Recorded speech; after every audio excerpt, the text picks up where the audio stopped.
The letter was already in Calvin Hurst's hand when Birdie Keating saw it.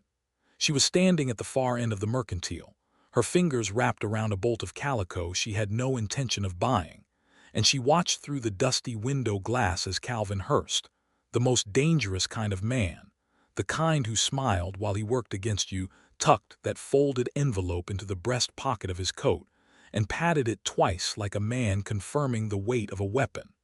Her heart did not flutter. It dropped straight through the floor. She knew what was in that letter. She knew it the way a person knows a rattlesnake by the sound before they ever see the body, purely by instinct, purely by the cold crawl of dread that moves faster than thought. Calvin Hurst had spent the better part of 6 months trying to unravel the land agreement she had built with Harlan Wells, and now, on the single morning she had dared to feel something close to hope, he was walking toward the post road with that envelope pressed against his chest like a secret he was about to unleash on the world. She did not think. She moved. The bolt of calico hit the counter with a sound like a gunshot, and the shopkeeper called after her. But Birdie was already through the door, already stepping off the planked boardwalk and into the red dust of Caldwell, Kansas, in the autumn of 1879, her boots hitting the street with purpose that had no room for hesitation. She could not let that letter reach the land office before she did. Everything, the water rights, the 300 acres she and Harlan had bled to secure, the future she had only recently allowed herself to imagine, all of it hung on the next 2 hours. She turned for the livery and she ran. It had started 8 months before, in a season that felt like a different life entirely. Birdie Keating had arrived in Caldwell on the morning stage from Wichita with $34, a carpet bag that smelled of cedar and old paper, and a stubborn set to her jaw that had kept her alive through more difficult circumstances than most women her age were ever asked to endure. She was 26 years old, the daughter of a man who had gone broke homesteading in Nebraska, and then gone further broke trying to recover his losses in a series of increasingly ill-considered ventures. Her mother had died of fever when Birdie was 15, and she had spent the next decade managing the household, managing the debts, and managing the quiet, grinding grief that came with watching a family dissolve around you like salt in rain. When her father died in the spring of 1879, he had left her nothing except the deed to a quarter section of land in southern Kansas that he had purchased sight unseen from a man who turned out to be running a scheme. The land existed, at least. That much was real. But it sat dry and unimproved at the edge of a territory that was still deciding what it wanted to be, hemmed in on one side by a cattle baron's holding and on the other by a creek that flooded every spring and vanished every summer. She had come to Caldwell because the land was there, and because she had nowhere else to go, and because she had learned early that surrender was a luxury she could not afford. She had not expected to find herself in the middle of a land war within 3 weeks of arriving. The morning she first met Harlan Wells, she had been at the land office, a low, sun-bleached building on Caldwell's Main Street that smelled of ink and ambition, filing the paperwork to transfer her father's deed into her own name. The clerk, a thin man named Tompkins who wore his skepticism openly, had been explaining in very slow and deliberate tones that a single woman holding a land claim in her own right was not impossible, technically, but that she should understand the complications involved, and had she considered perhaps approaching one of the more established landholders in the area about a partnership arrangement, or possibly selling outright. "She doesn't need your editorial, Tompkins." The voice came from the doorway, and Birdie had turned to find a man leaning against the frame with the ease of someone accustomed to occupying space without apology.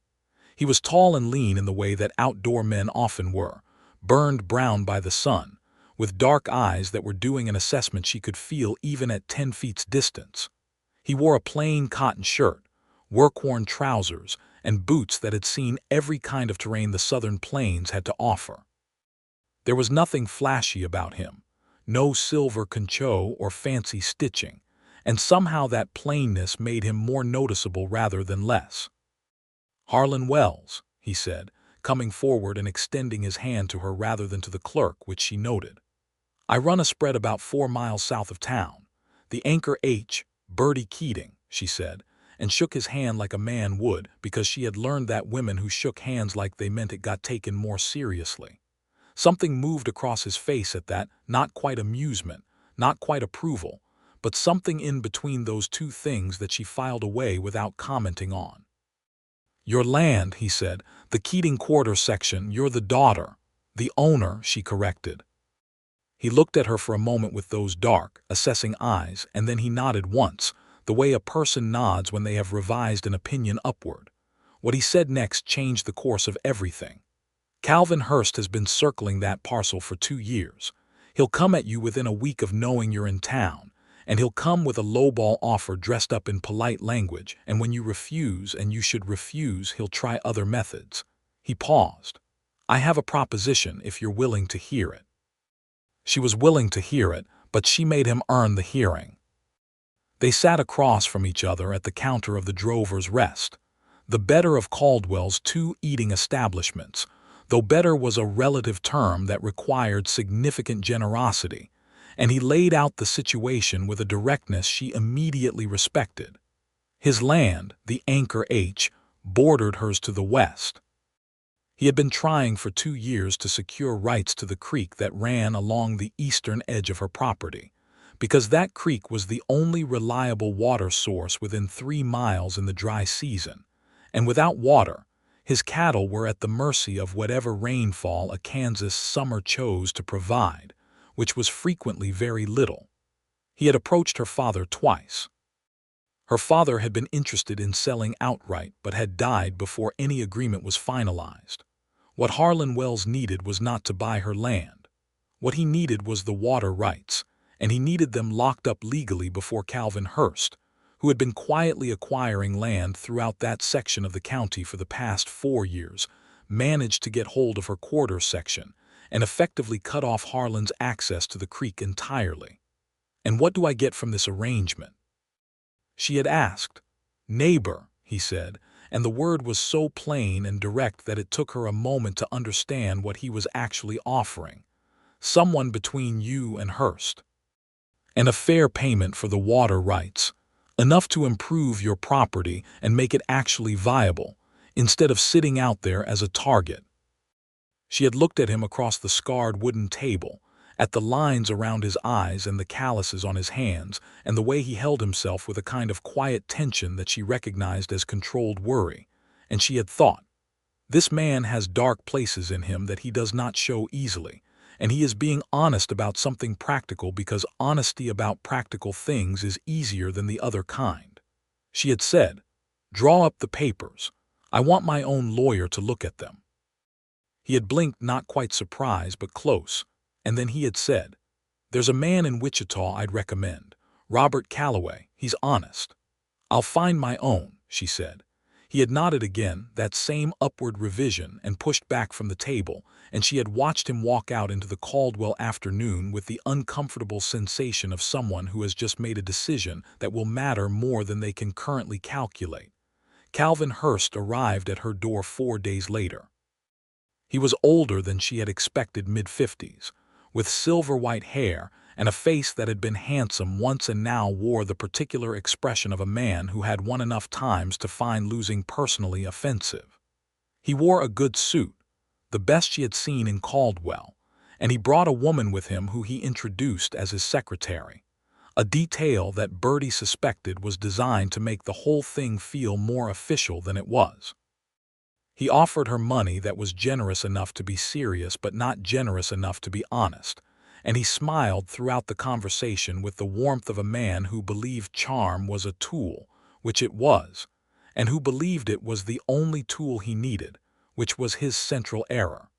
She thanked him politely and told him she was not currently interested in selling. He left still smiling, and she had stood in the doorway of the small rented room she was using in town and felt the first real wave of fear move through her, because a man like Calvin Hurst did not make one offer. He made one offer, to be fair, and then he started making problems. The problems began within the week. Someone filed a competing claim on her land with the county recorder, citing a surveying discrepancy in the original deed. The claim was spurious, her lawyer, a woman named Ada Fitch who worked out of an office above the Caldwell pharmacy and who had been practicing law in Kansas for 6 years despite every obstacle the territory could construct around her, said so plainly. But a spurious claim was still a claim, and it still required answering, and it took 3 weeks and money she did not easily have to answer it. During those 3 weeks, Harlan Wells appeared at her door twice, not to interfere but to provide information. He knew the county recorder. He knew which filings were likely legitimate and which were constructed obstacles. He brought her copies of relevant land law statutes from the territorial code, dog-eared at the important sections, and he left them without explanation beyond. You'll want to read Section 12. She read Section 12. She also read Sections 9, 15, and 22, and when she went to Ada Fitch the following morning with the relevant passages marked, Ada Fitch looked at her over the top of her spectacles and said, "Where did you get those?" "A neighbor," Birdie said. Ada Fitch had the expression of a woman who has cataloged a great many different kinds of neighbors and is forming conclusions about this one. The competing claim collapsed in the 3rd week, and Calvin Hurst's smile, when she passed him on the main street 2 days later, had acquired a sharper quality that she recognized as the transition from charm to strategy. Harlan Wells came to her that same evening and said, without preamble, "He's going to try the water next." She was sitting on the small porch of her rented room in the last of the day's light, a cup of coffee cooling in her hand, and she looked at him standing in the street below her and thought, not for the first time, that he carried himself like a man perpetually braced for the next blow, and that this made a particular kind of sense once you understood what he had lost. "Tell me about the water," she said. He came up onto the porch without being invited, which she did not object to, and he sat on the step below her chair and rested his forearms on his knees, and explained that Hurst had connections at the state level, a cousin who worked in the land office in Topeka, and a relationship with a surveyor whose measurements had a habit of coming out in Hurst's favor. If Hurst could get a survey done that established the creek as running entirely on the eastern boundary rather than through her property, he could then make a case for the water rights independently of the land sale. "Can he do that?" she asked. "He can try," Harlan said, "but not if we move faster." He looked up at her then, and the evening light was doing something particular to the planes of his face, drawing out the tiredness and the worry, and underneath those things something else, something quieter that she was not yet ready to name. "The agreement," she said. "You want to formalize it before he can muddy the water." He made a sound that was almost a laugh. "That is genuinely the correct term." She looked at him for a long moment. The street behind him was emptying in the slow way of a western town at dusk, horses being led back to liveries, shopkeepers drawing shutters, a group of cowboys moving toward the sound of a piano. The air smelled of dust and cattle and the faint green edge of the creek somewhere to the south. "You lost something," she said, "before you came here, something that made you dig in on this land the way you have." He was quiet for long enough that she thought he might not answer. "My wife," he said finally. "And before that, a ranch in Texas that a man took from me while she was sick and I was distracted. Both losses had the same shape. Someone who had more patience than I did, more resources, more willingness to wait until I was looking somewhere else." She absorbed this without responding immediately, which was a skill she had learned from years of absorbing hard things. "I'm sorry," she said. "Both of those things." He nodded without looking at her. "The Anchor H is what I built after. I won't lose it the same way twice." They sat in the quiet for a while longer, and then he stood and said he would have his lawyer. He had mentioned Robert Calloway again, with what she interpreted as emphasis on the man's legitimacy, file the joint water rights agreement first thing Monday morning, if she was ready to sign. She told him to have the papers ready by Saturday. She wanted to read them herself before anyone filed anything. He said, "I would expect nothing less." And he walked off down the street into the Caldwell evening, and she sat there in the cooling dark and let herself feel, for the first time since arriving in Kansas, something that was not pure defensive vigilance. Ada Fitch went over the papers on Friday, made 2 amendments that Harlan agreed to without argument on Saturday morning, and by Monday afternoon, the joint water rights agreement was registered with the Caldwell County Land Office, witnessed and sealed. Calvin Hurst found out by Tuesday. The weeks that followed were quieter than she had expected, which made her more nervous rather than less. She had learned from her father's failures, from years of managing a household on the edge of crisis, that silence from a dangerous quarter was not peace. It was preparation. She used the time well. With the payment from the water rights agreement, she hired 2 men from town to help her clear and fence the eastern portion of her property, and she ordered seeds from a supplier in Wichita, and she made plans for a structure that was honest enough in its ambitions to be called a house, if not quite yet.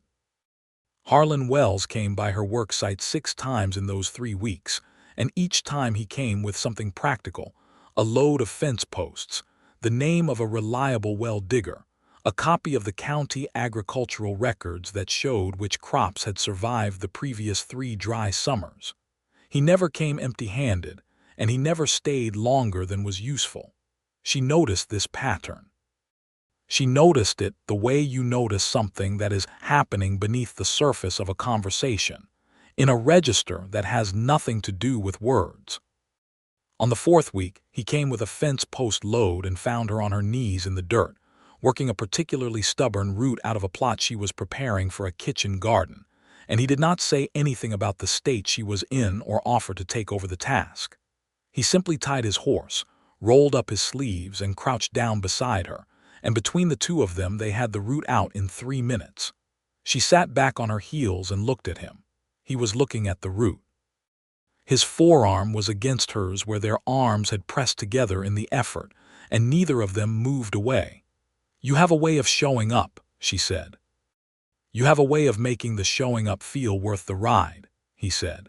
It was the most direct personal thing he had said to her since that first evening on the porch, and he seemed surprised by it himself, because he stood up rather quickly and turned toward the fence posts. She watched him walk away and felt the warmth of it move through her like the first real heat after a long winter. That evening she wrote in the journal she had kept since her mother died, a private account of the days that mattered, and she wrote, "I think I am beginning to understand this man. I am not certain that is safe." She crossed out the last sentence, then wrote it back again, because crossing it out did not make it less true. The first real confrontation happened on a Wednesday in late summer. She had ridden out to check the fence line on the eastern boundary, and found a man she did not recognize replanting survey stakes in what was clearly the wrong position stakes that had been placed to suggest the creek lay entirely on the far side of her boundary, which would have effectively removed it from her property. She rode up to him without hesitation and said, with the measured calm of someone controlling a significant amount of anger, "Those stakes belong 12 feet to the east." The man looked up at her with the sheepish defiance of someone caught doing something they knew was wrong but had been paid well enough to continue. "Survey says different, ma'am." "Whose survey?" He did not answer, which was an answer. She pulled her horse around, rode directly to the land office, and found that the same surveyor Harlan had warned her about had filed amended survey results 3 days ago, while she had been in Wichita purchasing supplies. The amendment was narrow but precise, and it had been constructed specifically to shift the creek's legal position. Tompkins, the clerk, was apologetic in the way of a man who is sympathetic but not willing to risk his position over it. She rode straight to Harlan's. He was in the yard when she arrived, working with one of his hands on the hitch of a wagon, and he read her face before she spoke and was already straightening up and telling his hand to give them a moment. She laid it out plain, quickly, without embellishment, and watched his jaw set in that particular way she had come to associate with a decision being made. "Ada Fitch," he said. "I'm going to her first thing tomorrow," Birdie said. "Tonight," he said, "if she's willing." This gets answered before Hurst can build on it, Ada Fitch was willing. She worked until midnight on a counterfiling that challenged the survey's methodology, citing specific irregularities in the surveyor's license status, a detail that Harlan had, it turned out, been quietly researching for 2 weeks, having suspected something like this was coming. When Birdie asked him how long he had been watching for this, he said, "Since Hurst stopped smiling at you on the street." She looked at him across Ada Fitch's cluttered office, in the light of 3 oil lamps with ink on her fingers and exhaustion pulling at the edges of everything, and thought, "This man has been guarding me, and he did not announce it because he knew I would not want it announced." The counterfiling held. The survey was challenged successfully over the following month, and the stakes were returned to their correct position, and something shifted between them in the aftermath. Something that had been building in the language of practical things, fence posts and statute sections, and showing up at the right moment, moved into territory that neither of them had formally acknowledged but that was undeniably present. He began to come by in the evenings. Not always, not so often that it crossed some line she had not drawn aloud, but regularly enough that she began to expect him. And this expectation itself was something she had to reckon with, sitting alone after he had gone, turning it over like a stone to see what was underneath. He would sit on the step of the porch she had finally built onto the front of what was becoming, slowly and stubbornly, a real house, and she would sit in the chair above him as she had that first evening in town, and they would talk. They talked about the land. They talked about the law. They talked, carefully at first and then with increasing ease, about the past, her father's failures, his wife, a woman named Clara who had been gentle and funny and who had not deserved the illness that took her, and who he talked about with the careful honesty of a man who has finished grieving and is trying to be truthful about what remains. "You loved her," Birdie said one evening. "It was not a question." "Yes," he said. "I think you would have found her irritating." She blinked. "Why?" "She would have immediately liked you and started trying to arrange things." Something warm and complicated moved through her at the idea of a woman she had never met approving of her, through this man's eyes. She did not know what to do with it, so she said, "I can only imagine what she would have arranged." He looked up at her, and in the last of the evening light his face was open in a way she had not seen before, the controlled tension gone, and he said, "I think she would have called it obvious." The silence that followed was the most charged silence she had sat inside since arriving in Kansas. She broke it because she was not yet ready to cross the threshold that silence was standing in front of. "It's getting dark," she said. "It is," he agreed. But he did not leave immediately. He stayed another half hour talking about nothing important, and when he finally stood and untied his horse, he stood a moment longer than necessary with his hand on the saddle and his back to her, and she had the strong impression he was deciding whether to say something. He did not say it. He rode away. She sat in the dark for a long time. It was a week after this evening that the trouble came to its next head. She had been in town picking up supplies when she saw Calvin Hurst in conversation with 2 men she recognized as county commissioners, men who had the authority to review, and under certain conditions, overturn registered land agreements. She watched through a storefront window as Hurst talked with the easy confidence of a man who had already secured the agreement he was discussing, and she felt the cold knowledge move through her that whatever he was planning had already been planned, and she was behind it. She went immediately to Ada Fitch. Ada Fitch already knew. Ada Fitch, it turned out, had a friend who worked as a secretary for one of the commissioners, and that friend had mentioned, in the careful way of someone who is sharing information without technically sharing information, that a review petition had been filed 2 days ago regarding the Keating Wells water rights agreement, citing procedural irregularities in the original filing. "What irregularities?" Birdie said. "They're claiming Tompkins failed to post the required 30-day public notice before finalizing the registration," Ada said, "which is technically required under the 1876 Land Act, but which no one in this county has ever actually enforced. But the law says it's required." The law says it. Hurst is now choosing to notice the law. Birdie sat with this for a moment. If the commissioners agree, what happens to the agreement? It gets remanded back to initial filing status, Ada said, which means it's unregistered, which means Hurst can make competing claims in the window before it's refiled. How long is the window? In practice, as long as he can keep it open. Birdie stood up. I need to talk to Harlan.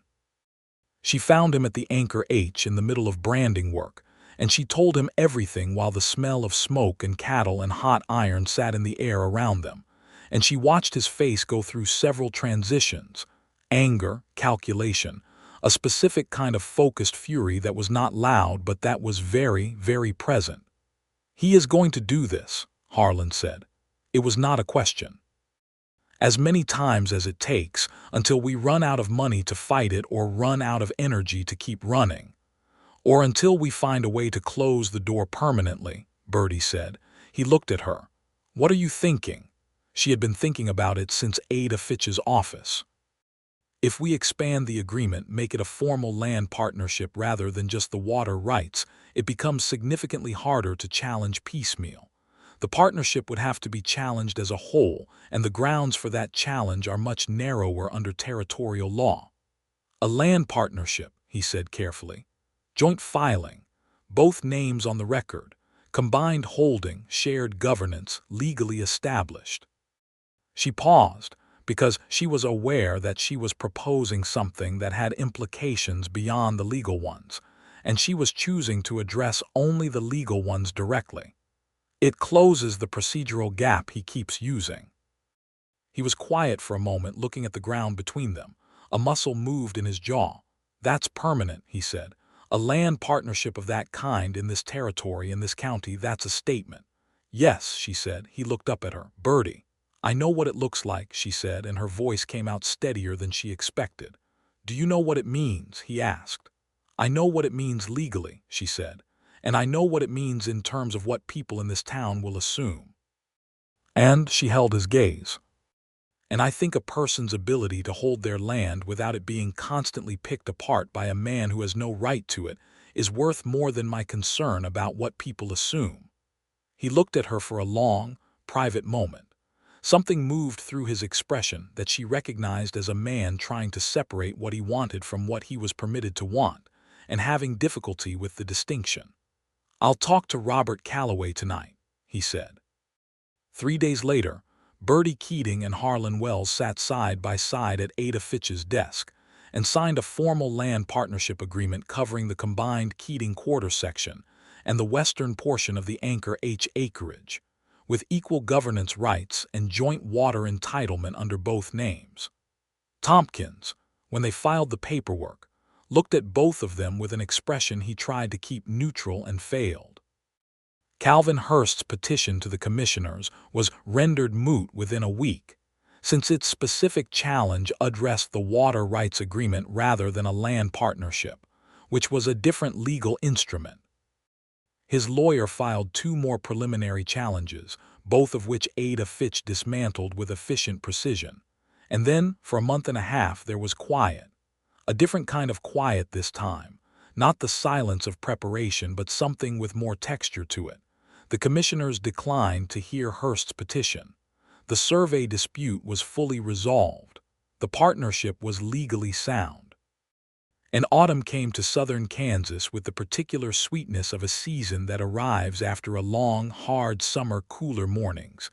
The smell of turned earth, the light going gold and low across the plains. She built her house. Not alone. She hired 2 men from the edge of town who needed work, and Harlan came on weekends and worked alongside them with the same plain, uncomplaining competence he brought to everything. She did not ask him to come. He simply came, in the way that had become characteristic of him, arriving when his presence was useful and working without requiring it to be acknowledged as anything more than neighboring. On the second Saturday of October, the last piece of the roof was nailed into place, and she stood in the yard and looked at the structure and felt something she had not felt in years, the specific, complicated pride of a thing built rather than inherited, of ground taken through effort rather than luck. Harlan came to stand beside her. He was dusty and tired, and he smelled of pine resin from the lumber, and he looked at the house with the same expression she imagined was on her own face. "You built something real," he said. "We built something real," she said. He turned to look at her. They were standing closer than they usually stood, closer than the practical requirements of the moment demanded, and the air between them had the charged quality of a moment that is deciding whether to change. "Birdie," he said, and the way he said her name had a different quality than usual, stripped of the measured distance he generally maintained. "I know," she said. "You don't know what I was going to say." "I know something," she said. "I've known it for a while." He was quiet for a moment, and then he said, "I don't want to be your neighbor." She felt this move through her like warm water. "No," she said. "I want to be," he paused, and she watched him choose words carefully, the way he chose everything carefully, "something that matters more than that." "You already are," she said. "You have been for some time." He looked at her with an expression that was raw and careful and very honest, and she thought, there it is, the thing he's been carrying under all that practical competence. She felt something open in her own chest, a careful, guarded thing that she had kept closed for so long that opening it felt both terrifying and like relief. He reached out and tucked a strand of her hair back from her face, very gently, with the particular tenderness of a large-handed man being careful about something small. She stood absolutely still. "I want to court you properly," he said, "if you'll allow it." She thought about her father's failures and her own loneliness, and the long, difficult road that had brought her to this Kansas afternoon with this man's hand near her face.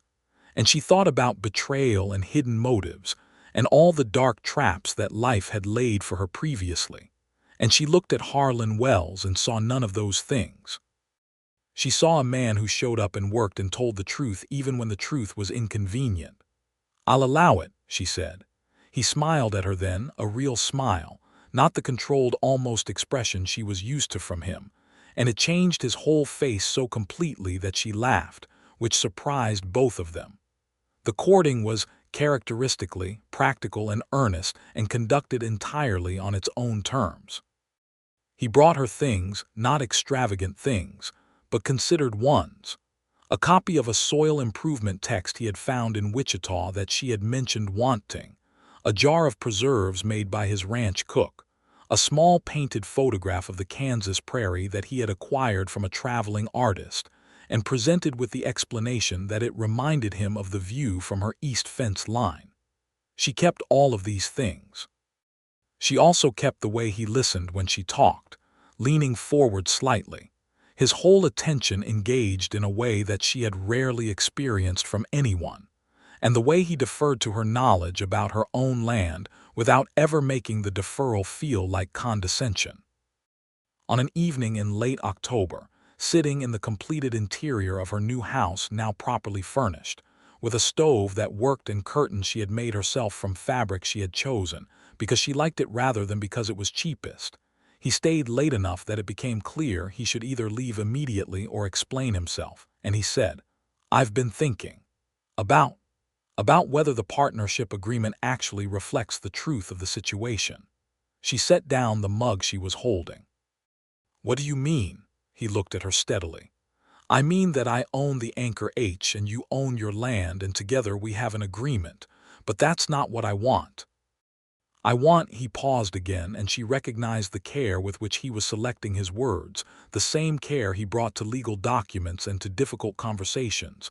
"I want to share the thing itself, not just the paper, the thing." She looked at him for a long moment, and then she said very quietly, "Are you asking me to marry you, Harlan Wells?" He said. "Yes," she said. "Then ask me." He stood up from the chair he had been sitting in, and he crossed the room, and he stood in front of her and said, "Birdie Keating, I would like to share my life with you. The difficult parts and the good parts and the ordinary parts in between, if you're willing." She thought about it for 3 full seconds, not because she was uncertain, but because this was a moment that deserved to be fully inhabited rather than rushed through. "Yes," she said, "I am willing." He bent forward and pressed his lips to her forehead and then to her cheek, And then when she turned her face to her mouth, and it was the gentlest possible version of something she had been anticipating for weeks, and it was exactly right. They planned a spring wedding.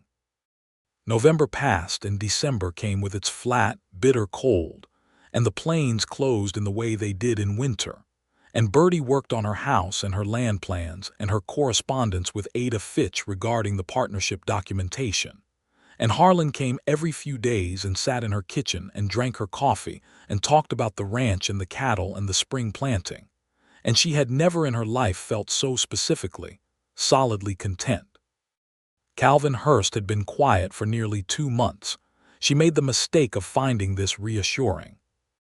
It was a Tuesday morning in the last week of February 1880 when she saw him through the mercantile window, with the letter in his breast pocket, and her stomach dropped through the floor.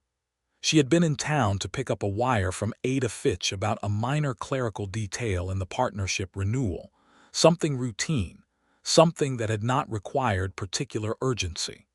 She had told herself the walk into town would do her good. She had told herself that 2 months of Hurst's silence meant he had found another target or exhausted his legal options. She had been spectacularly wrong. She knew it the moment she saw the letter. She knew it from the way he moved, from the specific satisfied set of his shoulders, from the way he kept touching the breast pocket like a man who is reassuring himself that his weapon is still there. She had seen that posture before on her father's creditors, on men who had waited patiently to strike and were finally, with enormous satisfaction, ready to do so. She did not know the exact contents of the letter. She did not need to know the exact contents. She knew its purpose. It was going to the land office or to someone with authority over the land office, and it was going to do damage that, once done, would be very difficult to undo. She ran. The livery was at the southern end of the main street, half a block from the land office, both buildings that she knew the precise distance between, because she had walked that distance more times than she could count. She ran the full length of the street without caring what she looked like, her skirt gathered in one hand, and pushed through the livery door into the smell of hay and horse and the mild, surprised greeting of the livery keeper, a young man named Pete who had helped her with her horse a dozen times. "I need my horse," she said. "Right now." "Yes, ma'am," Pete said, and moved fast because something in her voice made the urgency clear. She was out and mounted in 3 minutes, which was 3 minutes during which Calvin Hurst might have already been walking toward the post road, or toward the telegraph office, or toward a courier. And she did not know his precise method of delivery, and not knowing made every option equally urgent. She rode hard south, out of Caldwell toward the land office in the county seat of Wellington, 14 miles on roads that were still half frozen and deeply rutted from the winter. She had one advantage. Wellington, the county seat, was not Caldwell. Whatever Hurst was planning to deliver, it had to travel 14 miles the same as she did, and if it was going by post, it would not arrive until tomorrow at the earliest. If it was going by courier, she might be racing a rider she could not see. If it was going by telegraph, she pushed that thought aside, because if it was by telegraph she was already too late, and she could not afford to believe she was already too late. The plains were pale and cold around her, the winter grass flat and silver, the sky the color of old iron. She leaned forward over her horse's neck and pushed the pace and thought about the letter and about betrayal, the specific brand of betrayal that is not about personal feeling, but about the quiet, patient manipulation of systems, about using the machinery of law and administration as a weapon against people who simply want to hold what they have rightfully built. She thought about Harlan's face when he had told her about Texas, the ranch he had lost because he was looking somewhere else. She thought about herself at 15, watching her father fail by inches because the people who claimed to be dealing fairly with him were not. She thought about Ada Fitch working until midnight by lamplight, and the 2 men she had hired who had needed work, and the way the last piece of roofing had sounded when the final nail went in. She rode harder. The Wellington Land Office was a brick building on the county seat's main street, more substantial than Caldwell's, with 2 clerks and a county recorder named Albert Marsh, who had the reputation of a man who followed the law precisely and was therefore susceptible to arguments that were constructed precisely. She arrived with her horse in a lather and her hair half down from the riding and her coat still carrying the cold, and she walked into the land office with the measured pace of a woman who is not frantic, who knows exactly what she is here for, and who intends to be taken seriously. Albert Marsh looked up from his desk. "Miss Keating," he said. He had seen her before twice during the water rights filing. He had the look of a careful man. "Mr. Marsh," she said, "I need to file an amendment to the Keating-Wells land partnership record today before close of business." He looked at the clock on the wall. It was 2:30. The office closed at 4. "What amendment?" he asked. She had been thinking about this for 14 miles in the cold, on the rutted road, and she had arrived at an answer that Ada Fitch had mentioned 3 weeks ago in a different context. A protective notation under the 1878 Partnership Amendment Act that could be filed by either party without requiring the presence of both, which created a formal record indicating that the partnership terms were being voluntarily reaffirmed by both parties and were not subject to third-party challenge for a period of 1 year from the date of filing. Ada had mentioned it as something to consider for the future. Birdie was choosing to consider it now. A reaffirmation filing under Section 7 of the 1878 Amendment Act, she said. "I have the relevant documentation." She did not, in fact, have all the relevant documentation. She had the partnership agreement itself. She kept copies on her person because she had learned to keep copies on her person, and she had a thorough enough memory of the relevant statutory language to construct a reasonable facsimile of the required filing language, which she would need Marsh to confirm against the code. Marsh looked at her steadily. He was the kind of careful man who could detect the difference between confidence and genuine certainty, and she saw him performing that assessment. "The code book is on the second shelf," he said finally. "You can review the specific requirements." She sat down at the counter and pulled the heavy territorial code from the shelf and found Section 7 of the 1878 Act, and she read it with the focused attention of a woman whose entire future is balanced on the next page and a half of dense legal language. She had been right. The reaffirmation filing was available. It required both party names, the original filing reference number, a statement of voluntary reaffirmation, and the signature of the filing party with a notarial seal. It could be filed by one party on behalf of both, provided the filing party could demonstrate continued authorization from the partnership agreement itself. She could demonstrate that. She had the partnership agreement in her saddlebag, with both signatures on it. She began writing. She wrote with the steady hand of a woman who has spent a significant portion of her life managing paperwork under pressure. The kind of steady that is not calm, exactly, but that is controlled, that knows the difference between the feeling of crisis and the practical requirements of the moment. The feeling of crisis she set aside. The practical requirements she addressed one sentence at a time. Marsh's second clerk, a young man named Davies, came to look over her shoulder twice and both times moved away without speaking, which she took as a favorable sign. She finished the filing at 3:47. Marsh reviewed it for 8 minutes, which were the longest 8 minutes of her recent experience. She sat with her hands flat on the counter and did not fidget. He stamped it at 3:55. She was walking out the door with her copy when Calvin Hurst walked in. He stopped when he saw her. The satisfaction on his face went through several rapid transformations: surprise, calculation, and then a flat, cold fury that was the most honest expression she had ever seen from him. She looked at him steadily. At the envelope in his hand, now that she could see it clearly, she could see it was addressed to the county recorder, to Marsh himself, and she could see from its thickness, and from the legal firm's return address stamped on the upper corner, that it was exactly what she had suspected. A formal challenge, carefully constructed, designed to exploit a gap in the partnership documentation that no longer existed. "Miss Keating," Hurst said. His voice was perfectly controlled. "Mr. Hurst," she said, "I hope you had a good ride."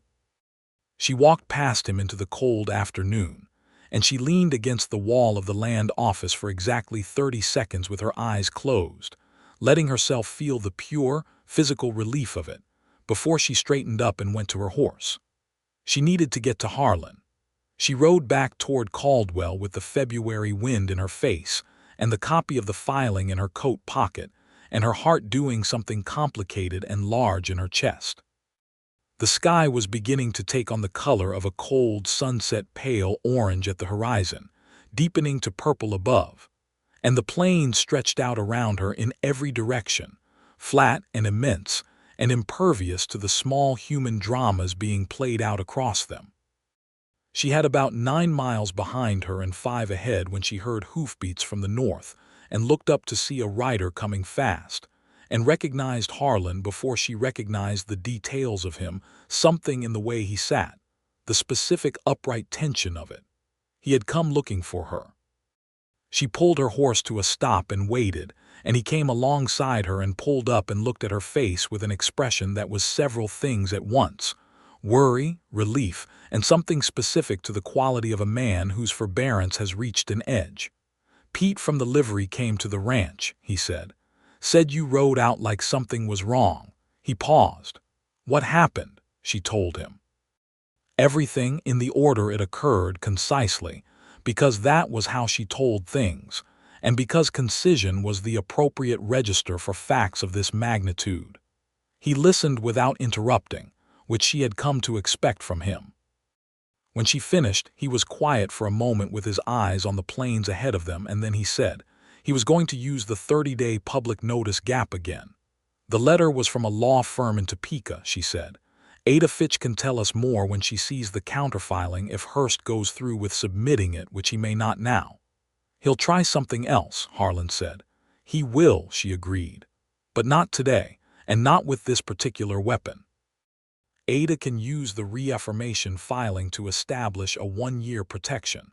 By the time the year is up, we'll have found the next gap and closed it." He looked at her. In the cold evening light, with the prairie spread out around them and the horses standing quiet, he looked at her with an expression that was so completely unguarded that it made her breath stop. "You rode 14 miles alone in February," he said, "to close a legal gap that I didn't even know he'd found." "I wasn't going to let him take it," she said. "No," he said softly. "You weren't." He reached out and took her hand, her gloved hand, both of them on horseback in the middle of a Kansas winter, and held it with a grip that was firm and warm even through the leather. "I need you to understand something," he said. "Tell me," she said. "I have been afraid," he said, with the directness of a man who does not admit to fear easily and is doing so deliberately, "that this would happen again. That someone would take something I had built. I built it twice, the ranch in Texas, and then the Anchor H, and I learned after the first time to watch better and move faster and never be distracted. But the thing I didn't account for," he paused, and his grip on her hand tightened slightly, "was that the most important thing I had built this time was not the land. The wind came across the plains and moved through the dry winter grass, and the horses shifted beneath them." "Harlan," she said. "It's you," he said simply. "The most important thing I have built in this chapter of my life is you. What is between us. And I sat at the ranch all afternoon thinking that you were somewhere I couldn't reach, doing something I didn't know needed doing, and all I could think was that if something happened to you on that road, if Hurst's people—" "Nothing happened," she said. "No," he said. "Because you're extraordinary and you knew exactly what to do and you did it." He looked at her steadily. "But I want to marry you faster." She looked at him. The simple sincerity of it, the particular, unornamented way he had of saying the truest thing, moved through her like sunlight. "We planned for spring," she said. "I know what we planned," he said. "I'm asking if spring can become sooner." She thought about it. She thought about the legal protection of the reaffirmation filing, and about Ada Fitch, and about the partnership that was already a partnership in everything except the name that mattered most. And she thought about winter evenings in her new house with coffee and conversation and the slow, extraordinary luxury of being known by someone. "March," she said. If Ada can manage the paperwork in time. He smiled. The real smile, the one that changed his face completely. Ada Fitch can manage anything, he said. They rode back toward Caldwell together in the fading light, side by side on the cold road, and she felt the warmth of his presence like a fire moving next to her through the dark. Ada Fitch managed the paperwork. She also managed to find considerable personal satisfaction in it, which she expressed through a lengthy written annotation in her case file that Birdie was not meant to read, but did read over Ada's shoulder on the occasion she came to sign papers, and which contained the observation that the Keating-Wells partnership was a more interesting legal instrument than it appeared on the surface, and that its architects were formidably stubborn people who would probably be fine. The wedding was on the 15th of March, 1880, on a Thursday morning when the Kansas sky was the particular shade of blue that only appears in early spring, clean and cold and brilliant, and the wind was mild enough to feel like a promise. They married at the Caldwell courthouse, because that felt right to both of them, with Ada Fitch as a witness and Harlan's ranch foreman, a man named Gerald who had been with the Anchor H since its first year and who cried openly and made no apology for it. Tompkins from the land office came uninvited and stood at the back and looked pleased, which was the most emotional Birdie had ever seen him. She wore her best dress, a deep green wool that she had purchased in Wichita specifically for this purpose, because green suited her, and she had decided that the day deserved her best without apology. Harlan wore a coat she had not seen before, dark and well cut, and she realized with a private warmth that he had acquired it specifically for today. The ceremony was brief and formal and entirely real. When the judge pronounced them married, Harlan looked at her with an expression of such undefended happiness that she felt it like warmth behind her breastbone, and she reached up and put her hand against his face, and he leaned into it slightly, and the room around them went irrelevant. They had a wedding dinner at the Drover's Rest, the same place where they had first sat across from each other with the water rights agreement between them, which felt appropriate, and Ada Fitch made a toast that was somewhat legally technical and very heartfelt, and Gerald made a toast that was less technical and equally heartfelt, and Tompkins, who had been invited to stay for the dinner once he showed up uninvited for the wedding, made a toast that was brief and awkward and genuine. And by the end of it, Birdie was laughing in a way she had not laughed in years, the kind of laughter that comes from deep inside the chest and does not apologize for itself. Harlan watched her laugh and looked at her with a steadiness that was not restraint but abundance, the look of a man so full of what he is feeling that stillness is the only adequate expression of it. They rode back to the Anchor H together in the mild March evening, because it was larger and better established than her own house, and because they had agreed she would move her things there in stages over the next weeks, keeping her own land actively worked, while the ranch and her homestead were gradually integrated into the combined, holding the partnership described. The ranch house was well built and comfortable in the plain way of places inhabited by practical people, and she had already been here enough times that she knew the layout and the sounds and the way the light moved through it at different times of day. But coming in through the front door as its mistress rather than its guest was different, and she stood in the main room for a moment with this difference moving through her. Harlan came to stand beside her. "It's yours now," he said. "It was mine before," she said. In the ways that mattered. He looked at her for a moment with a warmth she could feel from 3 feet away. Then he crossed the room and built up the fire, which had been banked low while they were gone, and the room filled with the smell of burning cedar and the soft crackling sound of flames, and she stood in the center of it and felt, with full and uncomplicated intensity, that she was exactly where she was supposed to be.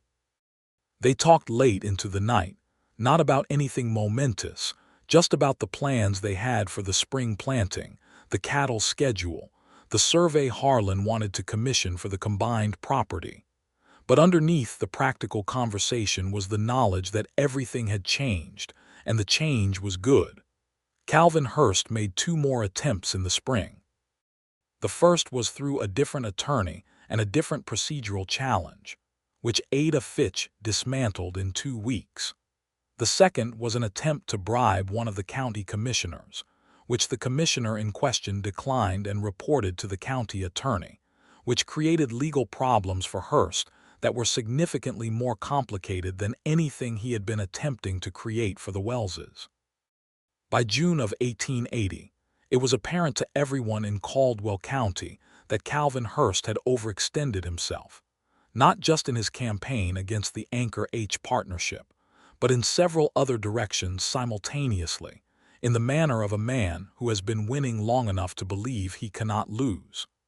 The county attorney's investigation into the bribery attempt opened 3 other investigations. 2 of his land holdings were found to have deed irregularities that had not previously been examined closely. His lawyer from Topeka withdrew from representing him. Harlan came home one evening with this news and told it to Birdie across the kitchen table with the measured satisfaction of a man who has outlasted something. "He miscalculated," Birdie said. "He always did," Harlan said. "He just finally ran out of room to hide it." She nodded and looked across at him in the lamplight and thought, "We are going to be fine." Not because the danger is past. Danger does not simply end in a place like this, in a time like this.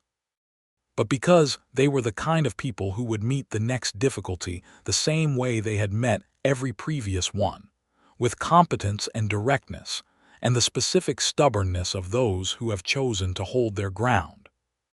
Ada Fitch, when informed of Hurst's legal difficulties, sent a note that read, precisely as expected.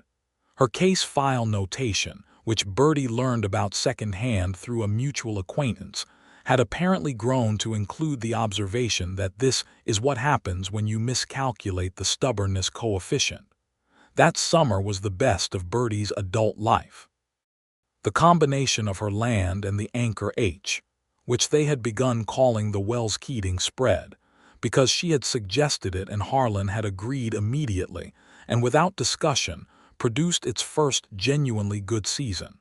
The cattle were healthy. The kitchen garden she had planted on her original homestead lot came in full and prolific. The water from the creek, now uncontested, ran clear and reliable through the dry months. She and Harlan worked side by side through most of it, in the way of people who have found a working rhythm and can trust it. They disagreed sometimes about planting sequences, about hiring decisions, about the best approach to a stretch of fence that needed replacing. And the disagreements were productive rather than corrosive, because both of them had learned to engage with the other's thinking rather than simply opposing it. In the evenings, they sat on the porch of the ranch house, the same way she had once sat on the porch of her rented room in town, and they talked about the day, about the future, about things remembered and things planned and the ordinary, complex texture of a life being shared. One evening in late July, Harlan was quiet for longer than usual, and she looked at him and found him watching the plains with an expression she had come to recognize as something particular, the look of someone carrying something they are figuring out how to put into words. "What is it?" she asked. He looked at her. "I want to tell you something that I should have told you sooner." She waited. "When I first came to the land office that morning," he said, "when you were there with Tompkins." "Yes, I had seen you the day before," he said, "when the stage came in. I was in the street and you came off the stage and you picked up your bag yourself before the driver could offer, and you looked at the town with that expression." He paused, apparently trying to describe the expression accurately, which she found endearing. "Like you were conducting an assessment and you had not yet decided if the town had passed it. And I thought, that woman is going to have trouble here, and she is going to handle it herself, and I want to know her." She looked at him. "You sought me out at the land office." "I had business there," he said. "That part was real, but I went earlier than I had planned." She absorbed this. "And the proposition was real," he said. "The water rights were real. All of it was exactly as I described. I was not," he met her eyes directly, "I was not using the situation to engineer proximity to you. I want to be clear about that. The problem with Hurst was genuine and the agreement was necessary. "I know," she said, "but I wanted you to know that the original impulse coming to the land office that morning was not purely strategic." He paused. "I've thought about whether I should tell you that. Whether it changes anything about how the whole thing started, whether it feels like a hidden motive." She was quiet for a moment, looking at him in the summer evening light. "Harlan," she said, "a man saw a woman come off a stage and thought she was interesting and found a legitimate reason to introduce himself and discovered that the interest was well-founded and proceeded to build something real with her. That is the story you are telling me." He considered this.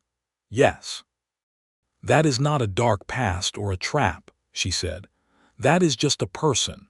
That is the most ordinary and human thing you have ever told me about yourself." He looked at her for a long moment, and then the tension in his shoulders released in the particular way she had come to associate with relief, and he said, "I have been worried about it." "You shouldn't have been," she said, "but I appreciate that you told me." He reached over and took her hand, and they sat in the gathering dark with the plains breathing slowly around them, and she thought, "I love this man with the entirety of what I have, and it did not happen suddenly.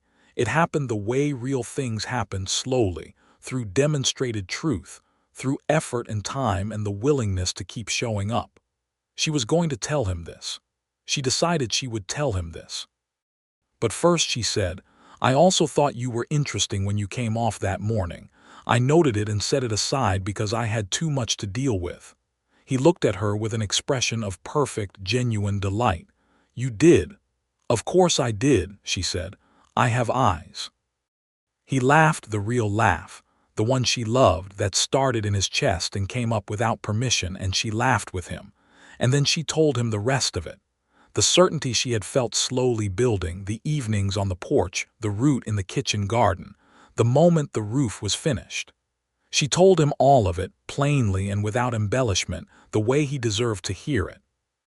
By the time she finished, the stars were out over Kansas. He brought her hand up and pressed his lips to her knuckles very quietly and said against them, "I love you, Birdie." "I love you," she said. "Harlan, I love you completely." They sat there in the dark with the stars overhead and the sound of the Kansas night around them, crickets, the distant low of cattle, the creek's faint voice from the east, and everything that had been difficult and contested and built against opposition was simply present, settled and real and theirs. Autumn came. The Wells Keating spread was awarded a certificate of improvement from the County Agricultural Office in October of 1880, which was a formal document, but which she and Harlan both found privately meaningful. The acknowledgement, in official language, that the thing they had built was real and substantial and improving.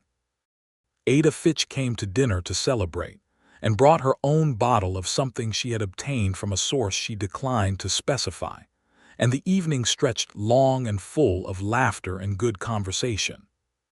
Gerald, the foreman, who had become something between an employee and family over the years he had been with the Anchor H, offered a toast so sincere and inarticulate that it was more moving than a prepared speech, and Birdie looked at the table full of people who had become her people, and felt the weight of the previous year settle into its proper place, not as something survived, but as something that had made this moment possible.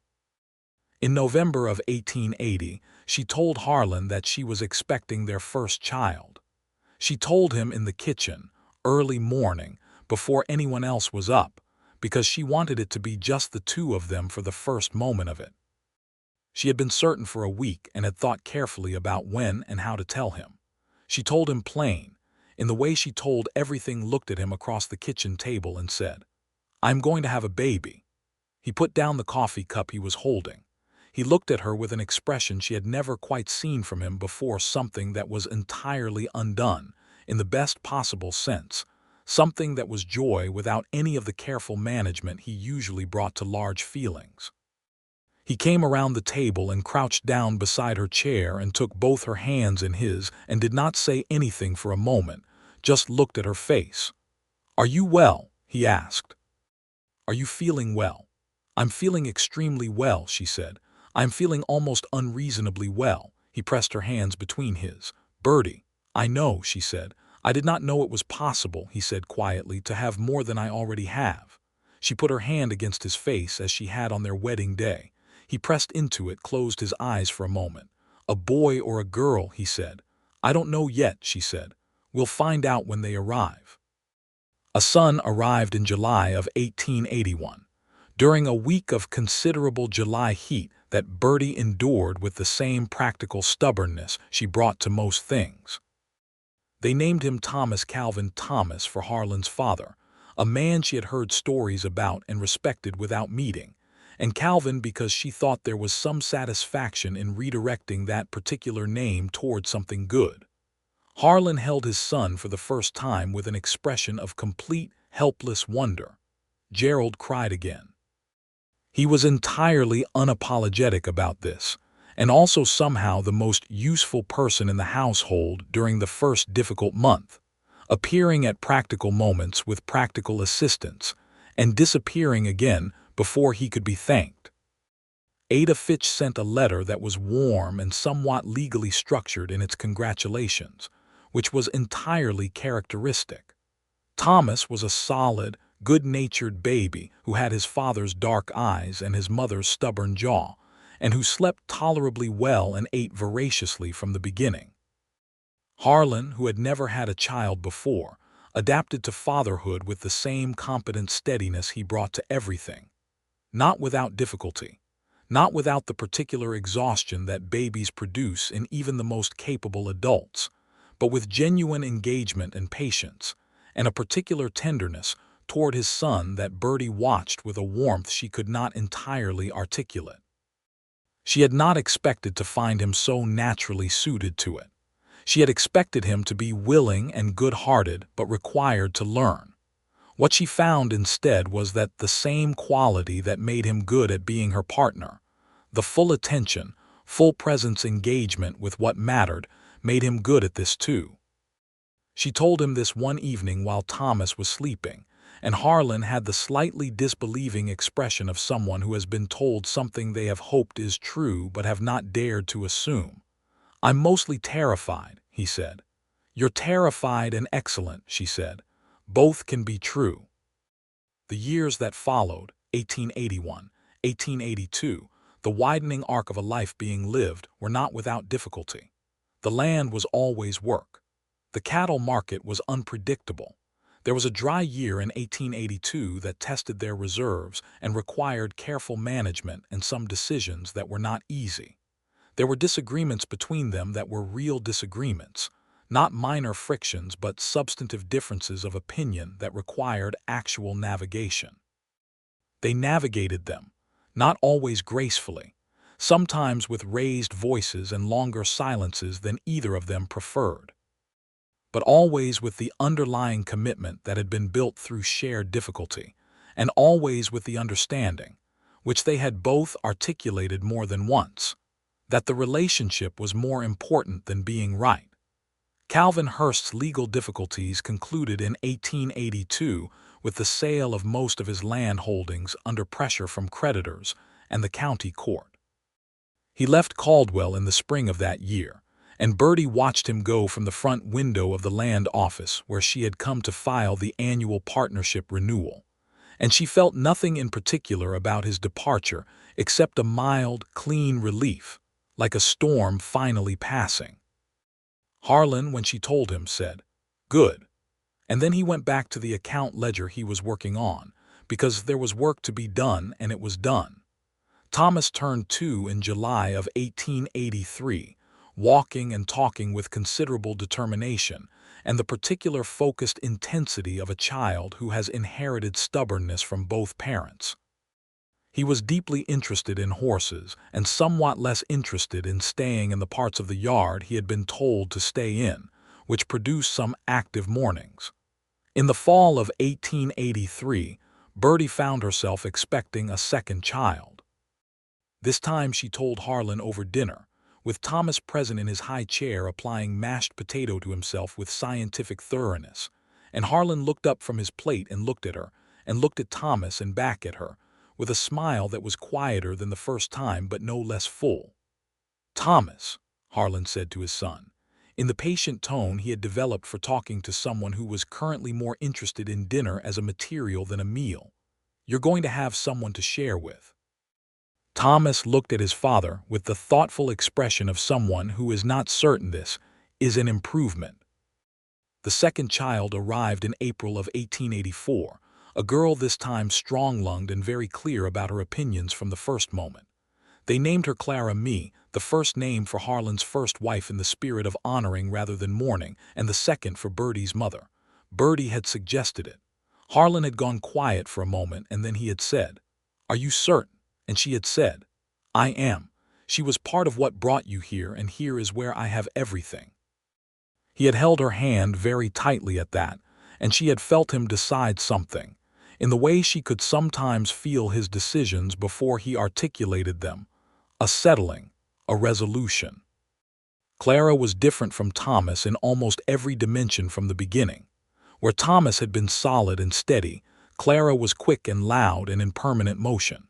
Where Thomas accepted boundaries thoughtfully before testing them, Clara investigated boundaries the moment she perceived them. She had Birdie's coloring light brown hair and gray eyes, and what Harlan said, with considerable affection, was her mother's specific expression when she had decided something. Thomas, once he adjusted to the reality of a sister, was deeply interested in her, and developed a protective gravity about her that was both touching and occasionally excessive. The Wells Keating spread in those years was a working, living place in the fullest sense. The sound of children, the smell of cattle and earth in Birdie's kitchen garden, the daily work of the land, the lamplight evenings when the children were finally asleep and she and Harlan sat together in the quiet and talked or did not talk, equally comfortable with both. Ada Fitch came to Sunday dinner once a month with regularity that had become tradition, bringing legal opinions no one had requested and considerable warmth that she expressed in very practical ways. Gerald had married a woman named Rosalie in 1882 who was small and formidable, and who had immediately begun running the bunkhouse side of the ranch operations with an efficiency that impressed everyone, including Gerald himself. The household around the Anchor H, the Wells Keating spread, had grown into something that was not simply a working partnership but a community, in the quiet way that communities grow when people commit to a place. In the spring of 1885, Birdie stood at the east fence line of her original homestead lot, now fully integrated into the combined holding, the creek running clear and uncontested 20 yards away, and looked across the land that had arrived in her life as a problem and had become, through difficulty and decision and the constant, patient work of building something, her home. Harlan came up beside her. He had been working the south pasture and had come to find her, as he often did at the end of the workday, simply arriving where she was in the way that had been characteristic of him from the beginning, and standing beside her with the comfort of someone who belongs in the space next to you. "Thomas found the creek this morning," she said. "His boots are somewhere downstream." "I know," Harlan said. "I found them there on the porch." She laughed. He put his arm around her, and she leaned against him, and they stood at the fence line in the late afternoon light with the Kansas spring moving around them, green and wide and full of promise. "Do you know what I think about," she said, "when I stand here?" "Tell me," he said. "The morning I came off the stage," she said. $34 and a bad deed and absolutely no plan beyond. This is what I have, so this is what I work with." He was quiet for a moment, his arm warm around her. "And now?" She looked at the land, at the creek and the fence and the house and the barn and the distant figure of Thomas, determinedly pursuing a small toad across the yard, while Clara watched him with the concentrated interest of someone cataloging the behavior of a fascinating but unreliable animal. "Now I have everything," she said, "more than I knew how to want." He turned and pressed his lips to her temple, and she felt the warmth of it move through her the way all of his gestures moved through her, not as surprise but as certainty, as the particular confirmation of something you have come to rely on absolutely. "So do I," he said. "I have more than I knew how to want." A crow called from somewhere in the cottonwoods along the creek, and the afternoon light moved across the plains in the slow, enormous way of Kansas light, and the land stretched out in every direction. Their land, held and built and fought for, registered and real, planted with the future as surely as any seed, and the two of them stood at its edge together and let it be everything it was. The seasons turned. Thomas, at 5, became deeply invested in learning to ride, and Harlan taught him with the patient, careful attention he brought to everything that mattered. Clara, at 3, decided she wanted to learn at the same time, and Birdie found a pony of appropriate size in Wichita and brought it back in the wagon as a complete surprise. And Clara's expression when she saw it was the most incandescently joyful thing Birdie had witnessed in years. Ada Fitch, in the autumn of 1886, won a case before the Kansas Supreme Court regarding a woman's right to hold land in her own name through the terms of a partnership agreement, a case she had been building for 3 years, citing among her precedents the original Keating-Wells water rights agreement and the subsequent land partnership, both of which she had annotated in her files to the point of small novel length. She wrote to Birdie about it with characteristic restraint, which was to say a letter of 6 pages densely covered in precise handwriting, the last line of which read, "I thought you should know that your stubbornness has legal precedent."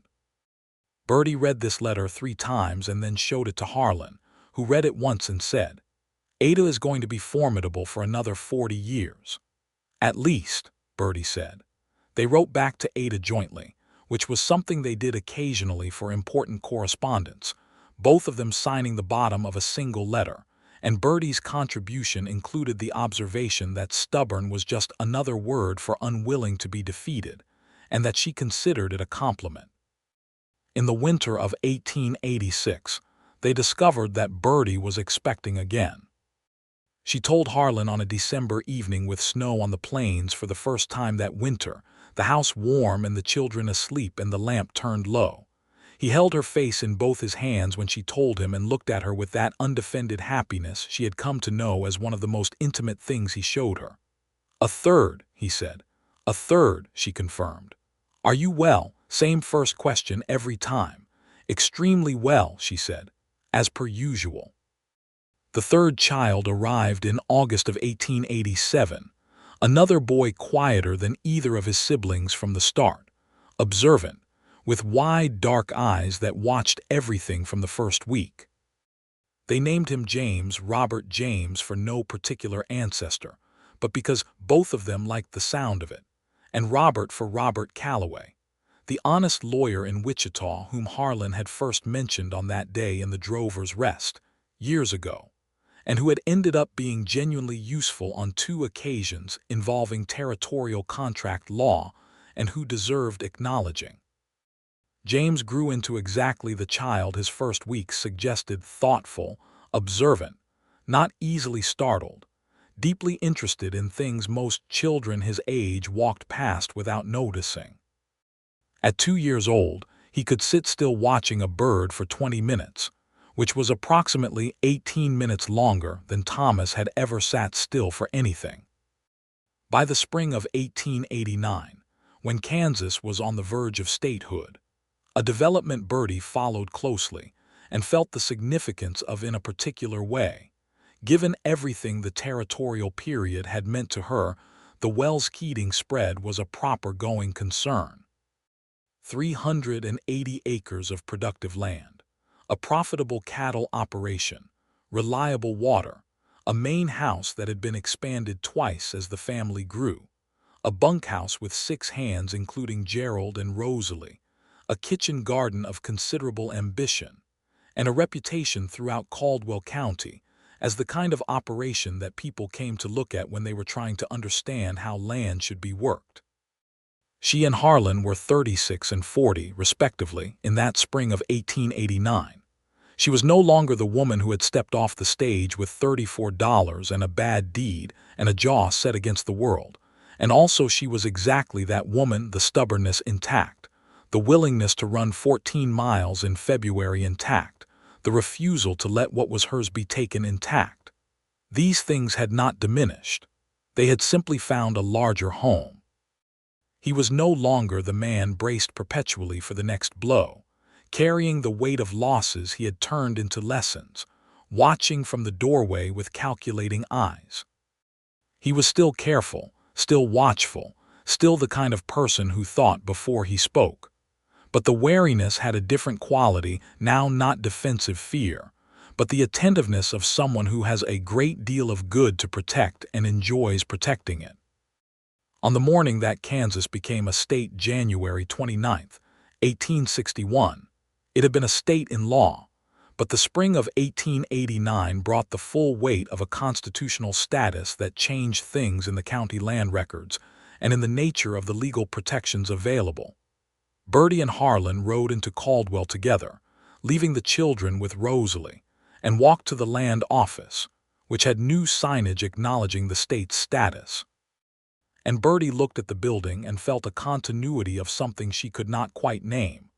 Tompkins was still there in his same position, with his same skeptical face, which had over the past 9 years softened measurably in her direction. Mrs. Wells, he said, which was what he had called her since the wedding and which she had allowed without comment, being pragmatic about which battles to select. Tompkins, she said, we're filing the annual renewal. I know, he said. It's in the queue. I pulled the file already. She blinked. You pulled it already. He had the expression of someone who has made a gesture and would prefer not to have it examined closely. The Keating-Wells partnership file is a reference document now, he said, with a slight clearing of his throat. For comparative cases, Mrs. Fitch uses it. The county does too.